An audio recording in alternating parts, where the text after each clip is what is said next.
നമസ്കാരം. വേദാംഗ ജ്യോതിഷത്തിലെ അമൂല്യമായ അറിവുകളും ആധ്യാത്മിക ജ്ഞാന ഉപദേശങ്ങളും പകർന്നു തരുന്ന പ്രശാന്തം ആസ്ട്രോ ചാനലിലേക്ക് ഏവർക്കും സ്വാഗതം. ഈ ചാനൽ ഇതുവരെയും സബ്സ്ക്രൈബ് ചെയ്യാത്തവർ ഇപ്പോൾ തന്നെ സബ്സ്ക്രൈബ് ചെയ്യുക. നോട്ടിഫിക്കേഷൻ ലഭിക്കുന്നതിനായി ബെൽ ബട്ടൺ അമർത്തുമല്ലോ. ഒപ്പം ചാനൽ ലൈക്ക് ചെയ്യുക, ഷെയർ ചെയ്യുക, കമൻറ്റ് ചെയ്യുക. കൊല്ലവർഷം 1200 ആണ്ടിലെ ചിങ്ങ സംക്രമം പൂരാടം നക്ഷത്രത്തിലാണ്.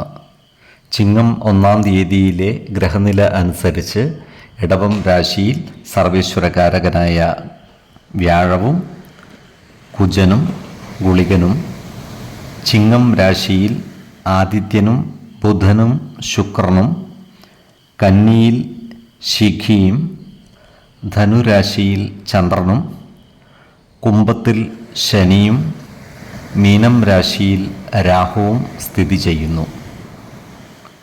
രേവതി നക്ഷത്രത്തിൽ ജനിച്ചവർക്ക് ചിങ്ങമാസം ഗുണദോഷ സമ്മിശ്രമായിരിക്കും.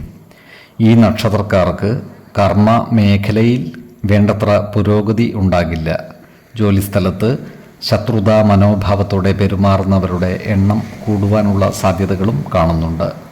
അതിനാൽ ജോലിസ്ഥലത്ത് സഹപ്രവർത്തകരോടും മേലുദ്യോഗസ്ഥരോടും നല്ല രീതിയിൽ പെരുമാറുകയും എല്ലാവരുടെയും ഇഷ്ടം നേടിയെടുക്കുവാൻ പരിശ്രമിക്കുകയും വേണം. ഈ നക്ഷത്രക്കാരായ കർഷകർക്ക് കാര്യങ്ങൾ അനുകൂലമാണ്. കാർഷിക ആദായം വർദ്ധിക്കുവാനുള്ള സാധ്യതകൾ കാണുന്നുണ്ട്. ഈ നക്ഷത്രക്കാർ ദാനധർമ്മ കാര്യങ്ങൾക്കായി കൂടുതൽ സാമ്പത്തികം വിനിയോഗിക്കുന്നതായും കാണാം. ഇവരുടെ സന്താനങ്ങളുടെ വിവാഹ കാര്യത്തിൽ തീരുമാനമാകുന്നതാണ്. വിശ്വാസികൾക്ക് ജാതക പരിശോധന ചെയ്ത് വിവാഹ കാര്യത്തിൽ ഉചിതമായ തീരുമാനം എടുക്കാവുന്നതുമാണ്. നക്ഷത്രപ്പൊരുത്തവും പാപ സാമ്യതയും കുജദോഷവും ദശാസന്ധി ദോഷവും മനപ്പൊരുത്തവും മറ്റു കാര്യങ്ങളും പരിഗണിച്ചു വിവാഹ കാര്യത്തിൽ ഉചിത തീരുമാനമെടുക്കുന്നതാണ് ഉത്തമം. അതുപോലെ ഏജൻസി പ്രവർത്തനങ്ങളിൽ ഏർപ്പെട്ടിരിക്കുന്ന ഈ നക്ഷത്രക്കാർക്കും കാര്യങ്ങൾ അനുകൂലമാണ്. ക്രയ വിക്രയങ്ങളിലൂടെ വരുമാനം വർദ്ധിപ്പിക്കുവാൻ ഇവർക്ക് സാധിക്കുന്നതുമാണ്. ഇവർ ആരോഗ്യകാര്യങ്ങളിൽ ഒരു പ്രത്യേക ശ്രദ്ധ പുലർത്തുന്നത് നല്ലതായിരിക്കും. 2, 15, 28 തീയതികൾ അനുകൂലമാണ്.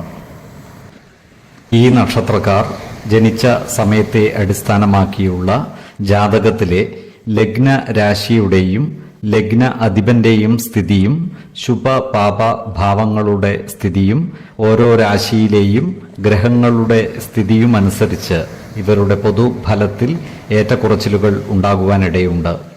കുടുംബ ദേവതകളെയും ഇഷ്ട ദേവതകളെയും ഉപാസിക്കുന്നത് ഇവർക്ക് ആയുരാരോഗ്യ സൗഖ്യമേകും.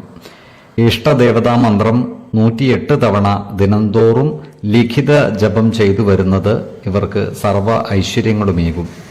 നല്ല വ്യക്തി സാധനകളോടെയും ഉപാസനകളോടെയും മുന്നേറിയാൽ സർവേശ്വരാനുഗ്രഹത്താൽ ഇവരുടെ സർവകാര്യങ്ങളും മംഗളകരമാകും. നന്ദി, നമസ്കാരം. ജ്യോതിഷരത്നം പ്രശാന്ത് കണ്ണോം.